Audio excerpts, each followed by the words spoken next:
Lwaki neebaza Mukama nti ndi mulokole? Why do I thank him for saving me? Bwe nabeeranga emagombe When I was underground, nalabako ng'emizimu bagikuba emiggo I saw demons being straight. nga waliwo omuntu alokose. When there's somebody Ne getting straight, bagibuuza nti nakasagga ayiseewa they would ask them, era ng'okola ki? how did this person get saved? Ng'emizimu gikubwa emiki? Gwe bwe wayatula obulokozi emizimu gy'ewammwe gyakubwa. When you confess salvation, your family demons were punished. Gyakubwa lwa nsonga They were punished onunuddwa. because you were redeemed. Oli omusajja tayagala, oba musajja oba mukazi simanyi, tayagala kulaba muntu mulokole, tayagala kiwulira. Satan doesn't want to hear anybody get saved. Munansonyiwa enzikiriza endala saaziwulirayo, nawuliranga ng'ekireetayo challenge wa Sitaani bulokole. I never heard about any other religions apart from born again salvation. Y'ensonga lwaki ndi wano. That is the reason as why I am here.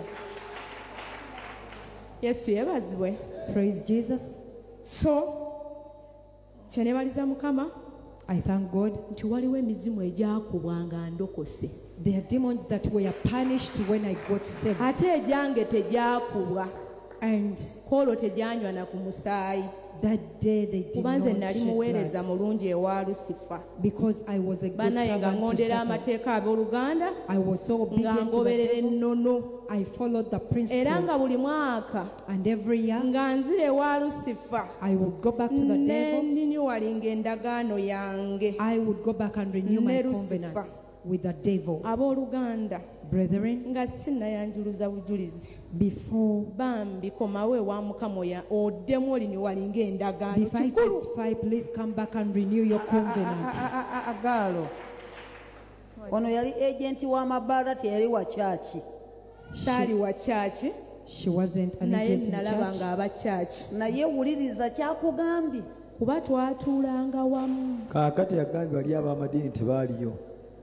The Jjukira people that naawe wali nabakuloka ng'okyali mu ddiini. she was still religious. Sitaani yali amanyi nti oli wuwe. The devil knew she was a servant to him. Akabaate kali ku muntu alokose. The problem is with somebody who has gotten Nali saved. nsinze ewa Lusifa I used to serve the devil. nga nina eddiini mwenva oba And I mwe had- nazaalibwa, I had my religion mwe nabatizibwa, where I was naye baptized. nga ŋŋendayo I used to go there. ewa Lusifa I used to go to the n'eddiini devil yange. with my Era religion. waliwo ne lwenva mu kyaki And at times I would nga come from nina church okulipootinga. and go report to the devil. Kye mbadde mbagambako, Something I wanted to tell you. nsoosezza okudda maaso ga Mukama. Why I spoke Kubanga about renewing the covenant. Ewa Lusifa Because with the bwe devil, wamalanga okuwa ssaddaaka gye nabagambako, whenever you sacrifice nga buli to kimu him, kiteredde, everything would be new. wadda nga mu nnaku za January awo ng'otegedde nti omwaka ogulina mu ngalo.